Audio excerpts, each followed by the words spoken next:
আসসালামু আলাইকুম। ওয়ালাইকুম সালাম। মা জননী, আসলে আমরা বেশ কয়েকদিন যাবত চেষ্টা করছিলাম আপনার একটি সাক্ষাৎকার নেয়ার জন্য, কিন্তু বিশেষ কারণে হয়তো আপনি আমাদেরকে সময় দিতে পারেননি। আজকে আপনি আমাদেরকে সময় দিয়েছেন, এই জন্য আমরা এবং আমাদের চ্যানেলের সকল দর্শক কৃতজ্ঞ।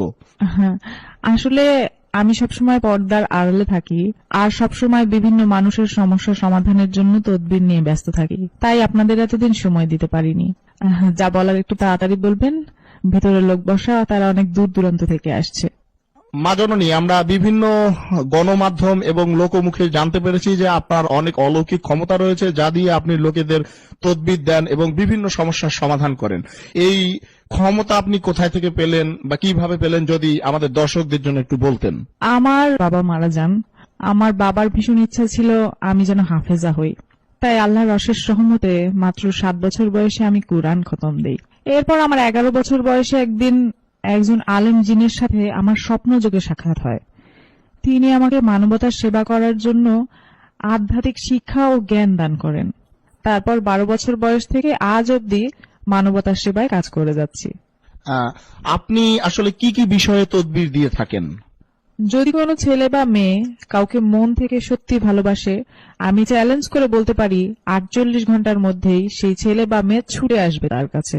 কারো স্বামী বা স্ত্রীর মধ্যে যদি কোনো পরকীয়ার কারণে সংসারে অশান্তি হয়, 24 ঘন্টার ভিতরে সেই সংসারের সকল অশান্তি দূর করে শান্তি ফিরিয়ে দিব ইনশাআল্লাহ। এছাড়াও কারো সন্তান অবাধ্য হলে তাকে বাধ্য করা, কারো বিদেশ যাত্রায় যে কোনো ধরনের বাধা থাকলে 1 সপ্তাহের ভিতরে সব সমস্যার সমাধান করে দিব। আজ পর্যন্ত অগণিত প্রবাসী আমার দেয়া লটারির নম্বর কেটে লটারি বিজয়ী হয়েছেন এবং তাদের ভাগ্য পরিবর্তন হয়েছে। এই যে লটারি বিজয়ী হয়েছে, হ্যাঁ, এরকম কি কোনো প্রমাণ আপনার কাছে আছে? হ্যাঁ, অবশ্যই আছে। এবং যারা লটারি বিজয়ী হয়েছেন তারাও স্বীকারোক্তি দিয়েছেন, এরকম বিভিন্ন ভিডিও আছে। আমি আগে আসছিলাম শ্বাসকষ্টের জন্য, এই পানি ভরা তেল ভরা রয়েছে, আমি নিজে খাইছি, উপকার হয়েছে, ভালো হয়েছে। আমি প্রথমে আসছি, আমার প্রচুর পরিমাণে শ্বাসকষ্ট ছিল। প্রতিদিন ইনহেলার নেওয়া লাগছে, তাছাড়া চলছে না আর কি। জেনে গেছি আমার এটা নেওয়া লাগছে, তারপর আসছি। আসার পরে থেকেই মানে গত সপ্তাহে আসছি, আজকে শুক্রবার, 1 সপ্তাহের মধ্যে ইনশাল্লাহ আমার ভালোই লাগতেছে। একজন আমার প্রতিবেশী আর কি অনেক অসুস্থ ছিল, বাচ্চা অনেক দীর্ঘদিন যাবত। হ্যাঁ, মনে করেন যে আগে তো একবারই অসুস্থ শোয়া অবস্থা ছিল, এখন বসতে পারে আর কি।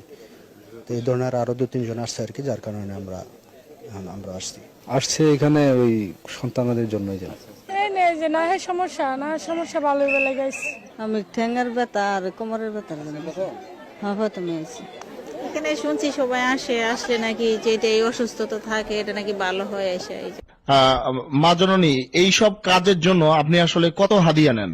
আমি এই কাজ করে 1 পয়সাও নেই না। তবে কাজে সফল হলে কেউ কিছু হাদিয়া দিতে চাইলে আমার একটি এতিমখানা আছে, সেই এতিম বাচ্চাদের যে যার সামর্থ্য অনুযায়ী হাদিয়া দিতে পারবেন। আসলে অনেকে দেশে আছে, কেউ বিদেশে আছে, সবাই তো আর সরাসরি আপনার দরবারে এসে আপনার সাক্ষাৎ করতে পারবে না, তাই আপনার সাথে সরাসরি কথা বলার কি কোনো ওয়ে আছে বা রাস্তা আছে, বুদ্ধি আছে এরকম?